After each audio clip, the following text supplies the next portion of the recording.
Hello दोस्तों, आप सभी का आपके अपने YouTube channel target study point में स्वागत है। आज के इस वीडियो में हम लोग समीकरण को संतुलित करना सीखेंगे। तो आइए किस प्रकार से समीकरण को संतुलित करते हैं जिससे समीकरण आसानी से संतुलित हो जाए और हमें कोई कठिनाई ना हो। तो आइए देखते हैं। सबसे पहले आपका एक समीकरण दिया गया है FeH2O Fe3O4 और प्लस H2O। ये अभिकारक है और इससे बनने वाला ये इधर का दाईं तरफ का उत्पाद है। अभिकारक में Fe के देखिए यहाँ पर कितने अणु हैं? एक अणु। यहाँ पर कितने हैं? 3 अणु हैं। हाइड्रोजन के 2 अणु हैं। यहाँ पर कितने हैं? 2 अणु हैं। ऑक्सीजन यहाँ पर 1 अणु है और यहाँ पर 4 अणु हैं। तो इसको किस प्रकार से संतुलित करेंगे आइए देखते हैं। तो सबसे पहले यहाँ पर ये मेथड है, बीजगणितीय मेथड कह सकते हैं, समीकरण मेथड द्वारा इस समीकरण को सॉल्व करना। तो देखिए क्या है कि यहाँ पर Fe के साथ A का गुणा कर दें, H2O के साथ B का, Fe3O4 के साथ C का और H2 के साथ D का गुणा कर देते हैं। तो देखते हैं क्या बनता है कि ये जो गुणा किए हैं, ये जो गुणा किए हैं हम मान लेते हैं यही कोई ना कोई पूर्णांक संख्या लास्ट में आएंगे, तो उसी के स्थान पे हम रख देंगे तो आपका समीकरण बिल्कुल संतुलित हो जाएगा। तो चलिए देखते हैं। Fe के कितने अणु हैं? 1 अणु है। तो 1 अणु किसके साथ? A का गुणा 1 में करेंगे, यानी कि A बराबर। अब बराबर की देखिए इज इक्वल टू के बाद Fe के कितने अणु दिख रहे हैं? Fe के 3 अणु दिख रहे हैं। किसके साथ दिख रहे हैं? तो 3C के साथ। अब आ जाइए हाइड्रोजन के। तो हाइड्रोजन के बाईं तरफ कितने अणु हैं? 2 अणु हैं। और इसमें किसका गुणा हो रहा है? B का गुणा हो रहा है। आगे फिर और कोई नहीं हाइड्रोजन, आगे देखेंगे तो बराबर। फिर यहां पर देखिए H2 हाइड्रोजन के साथ किसका गुणा है? हाइड्रोजन के कितने अणु हैं? 2 अणु हैं। तो 2 अणु का गुणा किससे हो रहा है? D से, तो 2D हो जाएगा। अब आइए ऑक्सीजन का देखते हैं बाईं ओर। तो ऑक्सीजन के कितने अणु हैं? 1 अणु है। तो ऑक्सीजन 1 अणु किसके साथ गुणा हो रहा है? B के साथ। तो B बराबर कितना हो जाएगा? यहां पर ऑक्सीजन के कितने अणु हैं? 4 अणु हैं। तो 4 अणु का 4C के साथ गुणा हो जाएगा। अब इसी में किसी एक चीज को मान लीजिए, चाहे B को मान लीजिए, D को मान लीजिए। यहां देखिए B बराबर क्या आ रहा है? D। 2 से 2 कैंसिल हो गया, तो हम यहां पर D बराबर मान लेते हैं 1। तो B बराबर कितना आ जाएगा? 1। यानी कि D बराबर 1 मानने पर, इसको लेट कर लीजिए, 1 मानने पर B का मान भी 1 आया। अब B का मान 1 आया तो यहां से क्या निकाल सकते हैं? B का मान 1 तो 4C। तो C का मान कितना है? C का मान 1/4 और C का मान 1/4।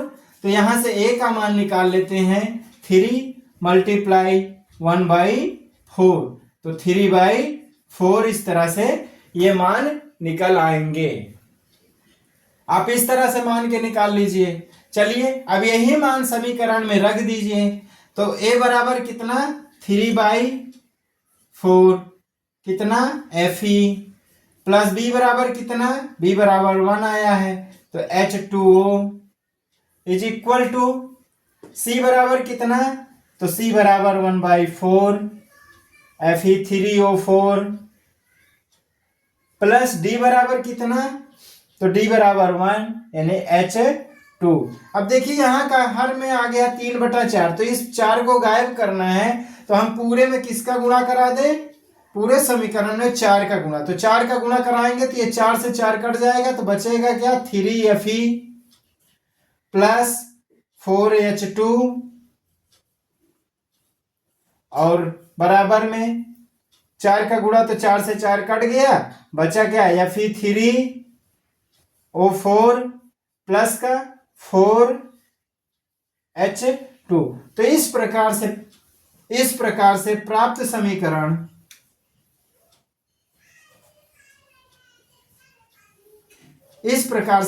समीकरण संतुलित समीकरण होगा। संतुलित समीकरण होगा। चलिए नोट कर लीजिए। यदि ना समझ में आया हो तो इसके अगले वाले भाग में आप समझिए।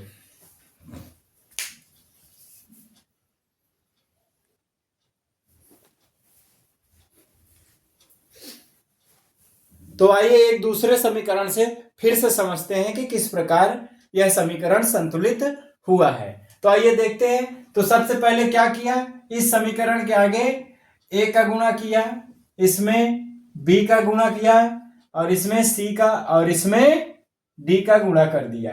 अब a b c d हम मान लेते हैं इनके साथ या ये समीकरण संतुलित हैं। तो आइए इसको चेक करते हैं। तो सबसे पहले सोडियम के साथ, फिर सल्फर, फिर ऑक्सीजन, फिर बेरियम, फिर क्लोरीन, सबको अलग अलग समीकरण निकाल लेते हैं और उसके बाद फिर हल करके मान निकाल लेंगे तो वह समीकरण जो भी आएगा संतुलित। सोडियम के कितने अणु इस तरफ हैं, इस तरफ 2 अणु हैं, इधर 1 अणु है, इस तरफ 2 अणु किसके साथ हैं, तो 2a बराबर में है किसके साथ, d के साथ, तो केवल d।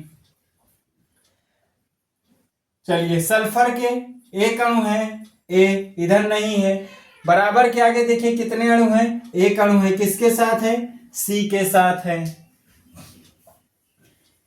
ऑक्सीजन में, ऑक्सीजन की इधर बाईं ओर कितने अणु हैं, 4 अणु है, तो 4 किसके साथ है, a के साथ, बराबर, और कहीं है, नहीं है, बराबर। अब यहां पर बराबर में किसके साथ है, ऑक्सीजन के कितने अणु हैं, 4 अणु, किसके साथ, C के साथ। बेरियम देखिए यहां कितने अणु हैं, 1 अणु, किसके साथ, B के साथ। यहां पर कितने अणु हैं, C के साथ हैं, 1 अणु है। क्लोरीन का देखिए, क्लोरीन यहां पर कितने अणु, 2 अणु, तो 2B हो जाएगा। और यहां पर कितने अणु, तो 1 अणु, किसके साथ, D के साथ। तो देखिए बहुत आसान है, यहां पर किसी एक को मान लीजिए, सारे वैल्यू निकलते हुए चले आएंगे। चलिए यदि हम C को 1 मान लें तो यहां से B की वैल्यू कितनी आ जाएगी, 1। जब B की वैल्यू 1 आ जाएगी तो 2 × 1 बराबर D की वैल्यू कितनी, D की वैल्यू भी 2 आ गया। यहां पर देखिए C की वैल्यू 1 है, ये 4 से 4 कट गया, तो A की वैल्यू कितनी, 1। तो A B C और D की वैल्यू आ गई। अब यही सारे मान जो है इस समीकरण के आगे A B C और D के स्थान पर लिख देंगे। तो A की वैल्यू 1 है, तो यानी कि Na2SO4, प्लस B की वैल्यू 1 है, तो BaCl2 गिव्स। C की वैल्यू कितनी है, C की वैल्यू भी 1 है, तो BaSO4, प्लस D की वैल्यू 2 है, तो यहां पर केवल 2 लिख देंगे, 2NaCl। इस प्रकार से आपका यह संतुलित समीकरण प्राप्त हो गया। यह समीकरण जो है संतुलित है। जो भी समीकरण इस प्रकार से प्राप्त होगा वह संतुलित समीकरण होगा। इस मेथड से हम चाहे जितना भी कठिन से कठिन समीकरण संतुलित करना हो, हार्ड से हार्ड हो, आराम से सॉल्व कर सकते हैं। चलिए नोट कर लीजिए।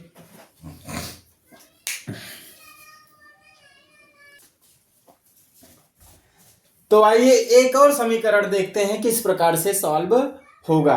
तो इस समीकरण में देखिए क्या है, NaOH, H2SO4, Na2SO4 और H2O। यहां देखिए गिव्स है, बराबर है। अब देखिए मिला लीजिए, Na2 सोडियम कितना है, इधर 2 अणु है, इस तरफ 1 अणु है। बाईं ओर ऑक्सीजन कितना, 1 4 1 5 अणु है, इधर 4 1 5, चलिए बराबर है। हाइड्रोजन देखिए इधर 3 अणु है, इधर कितने हैं, 2 अणु है, संतुलित नहीं है। सल्फर देखेंगे कितने अणु है, यहां पर 1 है, इधर 1 है, ये संतुलित है। तो चलिए आइए देखते हैं, संतुलित करते हैं इसको। इसमें फिर उसी तरह A B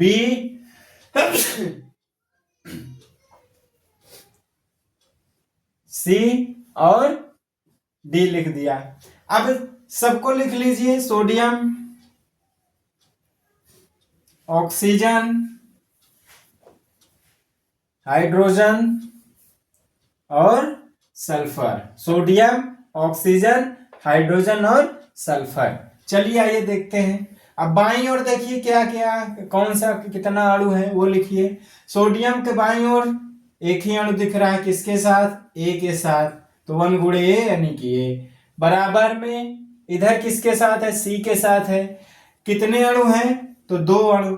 सोडियम 2 अणु है तो 2C हो जाएगा। ऑक्सीजन देखिए ए के साथ है, ए एक अणु है। प्लस में देखिए प्लस के साथ 4 अणु इधर भी हैं, तो यानी कि 4B।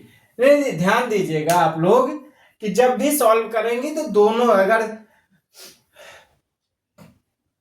2 प्रोडक्ट दिए हैं तो उन दोनों प्रोडक्टों से समीकरण में लिखेंगे। तो यहां बी, ऑक्सीजन के कितने अणु हैं? तो 4 अणु हैं, किसके साथ? बी के साथ। अब बराबर के बाद देखेंगे, ऑक्सीजन के 4 अणु हैं, किसके साथ? सी के साथ, यानी कि 4C। अब आगे प्लस डी के साथ कितने अणु हैं? तो 1 अणु है। चलिए हाइड्रोजन का देखिए, ए के साथ कितने अणु हैं? 1 अणु है तो ए। प्लस में है बी के साथ कितने अणु हैं? तो हाइड्रोजन के 2 अणु हैं तो 2B। बराबर में इस तरफ देखिए, हाइड्रोजन के कितने अणु हैं? 2D, केवल 1 अणु है। सल्फर यहां पर B है और इस तरफ बराबर का C है। चलिए अब देखिए कहां से मान निकलेगा, आप सोचिए। तो सबसे पहले C बराबर 1 मान लीजिए, तो यहां से A का मान कितना आ जाएगा? 2 आ जाएगा। A का मान 2 आया, C बराबर 1 माने तो B बराबर भी 1 हो जाएगा। C बराबर 1 यहां पर आपने लेट किया है तो B बराबर कितना? 1 आ जाएगा। अब देखिए 1 और A का मान और B का मान आया तो समीकरण, हाइड्रोजन वाले समीकरण में रख दीजिए। A बराबर 2 प्लस 2 मल्टीप्लाई 1 बराबर 2D। तो 2 एक का नाम 2 प्लस 2 बराबर 2D। तो 2 दूनी 4 बराबर 2D। 2 एक का नाम 2 दूनी 4। तो D बराबर कितना? 2 आ गया। D बराबर 2 आ गया। A बराबर 2, B बराबर 1, C बराबर 1 और D बराबर 2। सारे मान अब रख दीजिए आप इस समीकरण में। तो A बराबर 2 यानी कि कितना आ जाएगा? 2NaOH प्लस B बराबर कितना माने, कितना आया था? 1 आया था तो केवल H2SO4 गिव्स।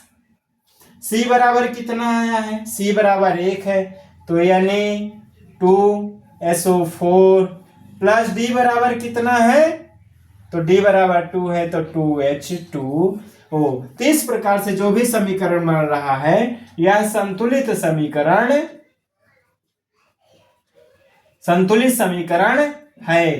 तो आप इसको देख लीजिए कि संतुलित है कि नहीं। सोडियम देखिए 2 अणु, ऑक्सीजन देखिए 2, 4 2 6, इधर 4 और ये 2 6।